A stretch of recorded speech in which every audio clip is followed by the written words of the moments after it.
Hello， 大家好，我是 Dawn。你敢相信吗？从我去年的大学毕业典礼到现在，已经过去8个月了。这8个月，我从毕业旅行到搬到新的城市，再到正式入职，简直就是啪啪啪没有停过。所以现在我感觉对我的新生活总算有了一种适应的状态。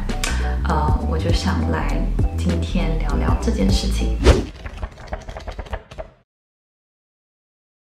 如果你点进这支视频，可能你是一名高3在读生，正在纠结加拿大的大学，然后有考虑滑铁卢 Co-op 这个项目，或者说你现在正在滑铁卢 struggle， 是一个学弟学妹的一个角色，又或者说你只是一个好奇的局外人。不管你是哪一种，欢迎来到我的频道。今天这支视频呢，我想就我自己在本科滑铁卢 Co-op 项目的这样一个经历，做一个带总结和反思性质的梳理。滑铁卢 Co-op 到底是什么？为什么我读了5年才毕业？那它的存在对于我的大学生涯意味着什么？如果说时光倒流的话，我还会再选择滑铁卢吗？ Without further ado, let's get into it。 等一下，我刚想起来，我应该穿上在滑铁卢买的一件那个 hoodie， 这样可以比较有感觉。等我去找来，就是这样一件 hoodie。而且这是我在滑铁卢读了快5年的书，我买的唯一一件 swag， 因为这学校的 swag 实在是也太贵了吧！哒，哇，我一下变成青春洋溢大学生哎，感觉自己好可爱。Anyways， 我先大致说一说我的背景。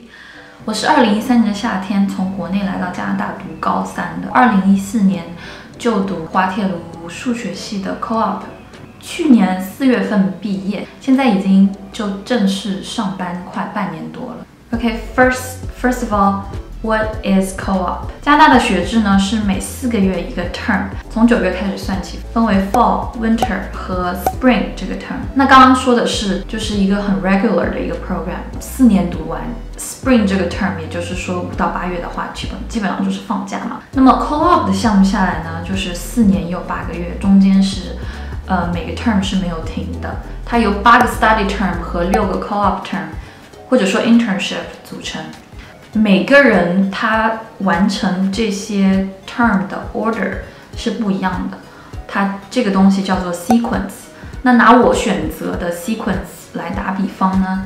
我是从14年的9月开始 study Co-op study Co-op study Co-op study Co-op study Co-op study， 感觉自己在念绕口令。Anyways， 大概就是这样一个架构。这个项目是 University of Waterloo 的金字招牌，有非常高的认可度，至少在北美来说啊。那可以说选择来滑铁卢的，我觉得绝大多数人都是冲着 Co-op 来的。那么这个项目它到底好在哪里呢？首先，它是一个完善的实习招工和求职系统。很多人就会问第一个问题就是，学校帮你找工作吗 ？No。Co-op 的运作方式大概是这样的：如果你现在在 study term， 然后下个学期是 Co-op term 的话，那你这个学期就会进入一系列的流程。学校有提供这样一个平台，以前一直是叫做 JobMine， 然后我大4那年改版了，现在叫做 Waterloo Works。直观一点说，它就是一个网站嘛，就是在4个月的这样一个 time frame 中，所有的招工流程都在上面进行。想招实习生的公司呢，往上贴 posting、qualification、job responsibility 这些都会写好。那么想找实习的同学呢，就会往上投简历。接下来呢，公司就按照他收到的简历做第1轮的筛选，然后给出第1轮的面试。一般呢，公司就是1轮面试就结束了。实习的话比较简单。那有一些公司它要求比较严格的话，它可能就会邀请你进入第2轮面试。就筛掉一部分人了。面试整个结束了之后呢，公司会 rank 自己想要的学生。比如说他面试了10个人，他只招1个人，但是他中间有5个人他觉得都 OK， 但是他有一个 preference， 他会说 A B C D E 1 2 3 4 5，这是我想要的。那么这些学生他也有面试其他的公司嘛？他面试了其他公司，他也会给想要自己的公司给出一个 rank， 最后 ranking 算法呢就会根据这两个数字给出一个最佳的 match 之后呢，相当于双方就达成了协议了。这个时候，在 Jobmind 或者说 Waterlooworks 现在整个经理的流程就结束了。那接下来公司就会与你在线下联系，走接下来的合同流程。那这中间呢，面试也不用你去到他们的公司，一般是在学校的一个专门的一个 building 叫做 Tatum Center 进行，它是一个相当于一个 career center 一样，不管是电话面试啊，或者是 in person interview， 还是说Skype interview， 就它里面的设施很齐全，就是专门为这样的一个流程做服务的。所以经常大家那个时候就是下了课之后就说就走去另一栋楼面试，我觉得这个经历还是蛮特别的。学校也有配备 Co-op Advisor， 就是提供相关的咨询服务，比方说，简历怎么写啦，面试怎么准备啦，你拿到很多 offer， 那么 ranking 要怎么排才是最 beneficial 你的。所以说，这样一整套生态系统呢，对于他服务的利益双方来说，就是两个字：高效。对于雇主来说，这相当于一个非常集中的货源管道嘛。它数量和质量都可以得到保证，所以这也是为什么很多大公司都在上面有长期的 posting， 有些甚至于只在滑铁卢招，对他们来说是最便利的方式。而相应的对学生来说呢，这就打开了非常多的机会，省去了他们挨家挨户这样敲门求职的这个麻烦。OK， 那这就是 Co-op 找工作的一个大概的流程。4年8个月下来呢 ，Co-op 的学生一毕业就有2年的实习经历，再加上他们实习期间积攒下来的这些人脉啊、networking connection 这些东西，一毕业之后就业基本上就是没有问题的。Co-op 本身显而易见的一个特点，它就是赚钱。这一点其实我后来才意识到它有多香，不是说钱的味道有多香，而是说经济独立的味道有多香。我们都知道，对于留学生来讲，学费是一笔很可观的数字。我读计算机专业的话，一学期下来一般是15000到17000之间不等。那在加拿大生活成本也不低，这对于父母其实是不小的经济压力。然后我知道很多留学生，包括我自己，花起父母的钱来，其实并不是那么的心安理得，就是怎么形容呢？有一种愧疚感。毕竟5:1的汇率在嘛，就感觉父母在国内拼死拼活，然后结果你在这边一刀花出去就是那边的6块钱、5块钱，挺可怕的。所以当我意识到，或者说第一个实习拿到第一笔工资的时候，我心里就是虽然说头几个实习期呢拿的工资是比较低的，可能也就是补贴一些生活费啊这些凤毛麟角，但是到后面实习经验更多了，可以去到硅谷啊，就是一些大公司的时候，赚的钱就可以全额负担学费，甚至于攒下生活费。那句话怎么说来着？花自己赚的钱一时爽，一直花一直爽。OK， 那再来呢 Co-op 最吸引我的一点，其实也是当时我选择 Co-op 的决定性因素，就是旅游。年轻的时候，我觉得大家都有这个很澎湃的想法，世界这么大，我想去看看。那当时，我自己在做这个 research 的时候，看到一个文章，算是学长写的吧。我现在我已经找不到了，但是当时他就提到说，这个项目可以有到世界各地实习的一个机会。那当时我就想，还有比这天下更美的事情吗？我当机立断就来到了滑铁卢，完全没有考虑自己能不能拿到这样的实习。但当然我没有考虑的事情还有很多，没有考虑 MC 的楼有多像监狱。我的妈呀，滑铁卢冬天的那个寒风会不会把人的脸刮下一层皮来 ？But anyways， 这就是一个理想太丰满，现实只能骨感的故事。我记得大一的时候我开始找工作了，我爸问我说：“哎，是不是你毕业的时候，这全球5大洲都应该去过？”那其实呢，我6个实习下来，头3个都在多伦多，后面分别去了加州的 Cupertino 和 San Francisco 这2个城市。但是我是不是当时被忽悠了呢？也不是的，的确是有很多这样的机会。我认识的人，朋友当中就有去过英国啦、日本啦、沙特阿拉伯，甚至于我好像有听过新加坡的，还有中国的。但是这样的工作机会呢，一般处于僧多粥少的一个状况。而且再加上留学的身份，其实很多工作签证不是很容易拿到，这样的机会还是比较渺茫的。OK， 那把自己的期望值和现实接一个轨之后呢，其实我回头看，它还是一个非常赞的一个亮点。因为实习的时候它不比 full time 嘛，一般来说工作压力是很小的，下班的时间就属于自己。所以我在加州前后加起来有1年，基本上把附近全部玩了一个遍。再加上加州真的是实在是太美了 ，national parks, ski resorts, beaches,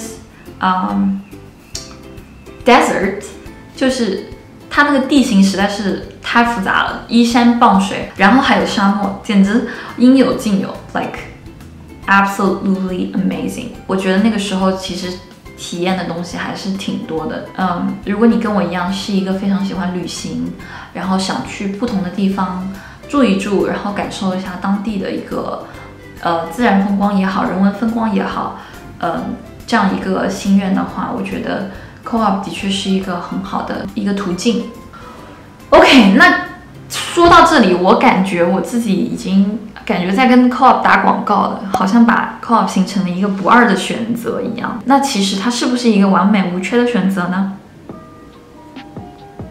首先，一个大家都应该能够意识到的就是事情多。不知道大家有没有听说过3个 S 的这样一个说法？说的呢，就是说大学生活无非就是在 study、social 和 sleep 当中不断的 balance 权衡，很多时候只能取2舍1，然后牺牲掉其中一样东西。Well, guess what? Now you've got one more thing to balance. Co-op， 人的精力是有限的嘛，很多人就会选择牺牲自己的睡眠。或者说，在我看来就是健康。那我本人因为超级惜命，所以我大学期间是没有熬过夜的。但是我觉得我牺牲掉的应该就是 social 吧。本科下来，我个人是感觉我自己的性格有变得更内向，或者说更孤僻，就是没有很多时间说去跟很多人打交道这样子。那还有一个我要重点讲的就是搬家。因为 Co-op 不可避免需要换住址嘛，4个月搬1次家是家常便饭的事情。我一趟本科下来，前后搬了，我觉得10次家不止吧。然后结果申请美国签证的时候，他要我填过去10年的住址，我当时，总之呢，一个小 tip 就是一定要把你的住址全部都用个小本本记下来，不要到时候根本就大脑一片空白。OK， 那第2点呢，我觉得也可以猜得到，就是压力大。这个压力是来源于方方面面的。首先，课业繁重对于学生来说，它是一个打底的嘛。这个基础之上呢，又加上各种因为找工作给自己带来的这样一个心理的压力。为什么我还没有拿到面试？我要是面试搞砸怎么办？我该投哪些工作几率比较大呢？面试官会 rank 我吗？我要是找不到工作该怎么办？一般这些问题对于我们来说，其实家常便饭的事情，时不时都会去想到，没有办法不想。我们身处这个环境，你跟朋友抬头不见低头见的时候，聊的问的都会扯到这样的相关的事情。这个项目老实说，我觉得吸引了很多努力上进的人，但是也不可避免的就是造就了一个非常竞争激烈的一个环境。我就读期间就有好几次看到学生自杀的新闻，然后还有听说过程度不等的一些抑郁症状。我这里非常不想对他们这个背后的原因就是妄加揣测，因为每个人 everybody is going through something different, right？ 但是我觉得是跟 Co-op 带来的压力我觉得是有一定相关性的。那说到刚才，因为刚刚提到抑郁嘛，或者说就是一个非短期的陷入了一个沮丧的这种心理状态。我觉得除了压力呢，还有另一个原因呢，也是 Co-op 间接导致的，就是生活单一化。不知道大家进大学之前是一种什么样的期待？我个人大概有这几条。交很多朋友，参加很多社团活动，然后培养自己的兴趣爱好。那我们逐条来看，第一条，其实，在大学里大家都有一颗交友的心，所以其实，认识人并不难，但是我觉得难的是维持，特别是因为 co-op sequence 的关系，我很多大一玩的好的朋友，其实后面就再也没有见过面了，因为大家不是说我在上学，他在上班，就是说他在上学，我在上班，这样子，从来就凑不到一起。我记得有件挺好笑的事情，就是听起有个朋友说到，哎呀，我遇到一个女孩子，然后性格也很好，聊得也很来，最后来一句，但是我们不是一个 sequence， 下个学期她就要去工作了，这就听上去感觉有点哭笑不得，但是其实它是一个很现实的考量。我知道很多情侣就是因为 co-op 期间异地恋而分手了，那当然也有很多情侣挺过来了，那这个时候可能经过也算是一种考验吧，所以感情就会更加坚固。比方说我自己。接下来第二、第三条，我勉强给自己打一个及格吧。我自己特别爱跳舞，所以我是大一下学期开始就一直在 Ballroom Dance Club 待到毕业，就是一直跳舞跳到毕业，算是一石二鸟吧。就是既参加了社团，然后有认识新朋友，也是在做自己感兴趣的事情。期间做过一些像orientation leader 这样很短期的一个 volunteer。大多数时间呢，大脑和身心其实还是被找工作给占据了，想要做一些其他事情会心有余而力不足。不知道大家有没有跟我一样的感觉，就是入学的时候其实是满腔热情的，我想要这个也尝尝，那个也试试，但是很快就陷入一种家学校这样两点一线的一个状况，讲的我真的好口渴啊，那个嗓子快要哑掉了。好久没有扎马尾，扎个马尾看看。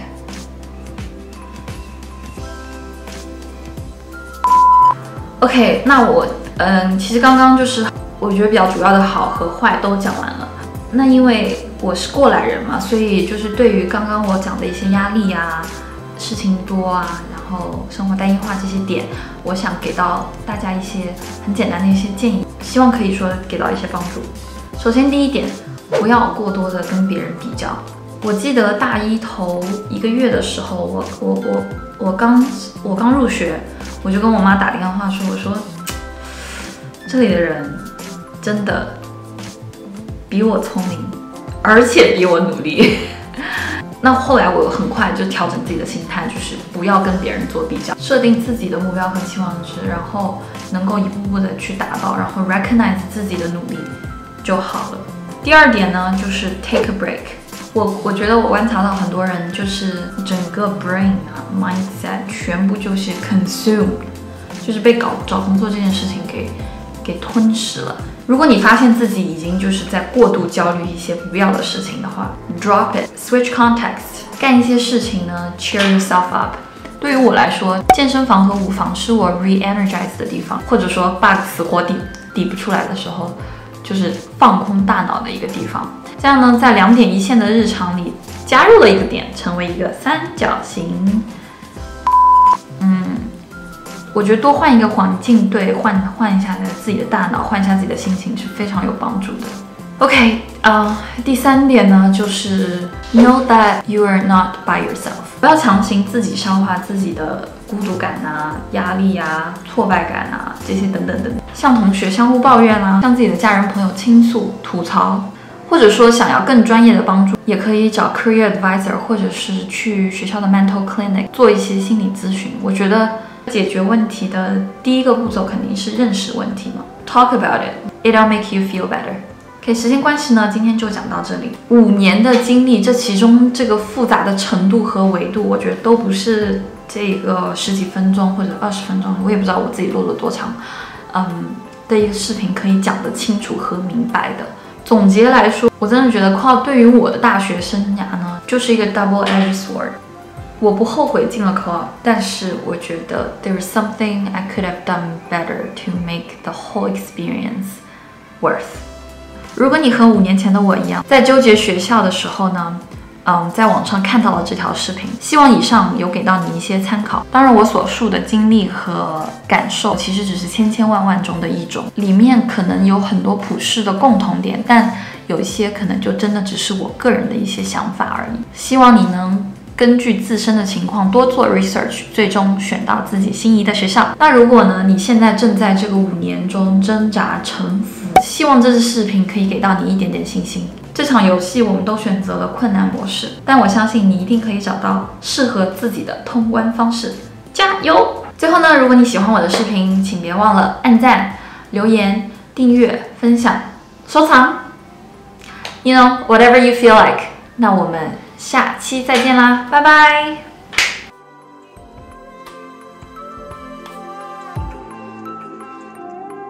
University of Waterloo。Faculty of Mathematics 就是当时新生入学的时候，每个人人手一份的，然后很多人其实都会把这个夹子带去 Tatum Center， 里面就是各种自己的简历啦，然后一些自己要面试的一些 job posting 的一些情况啊。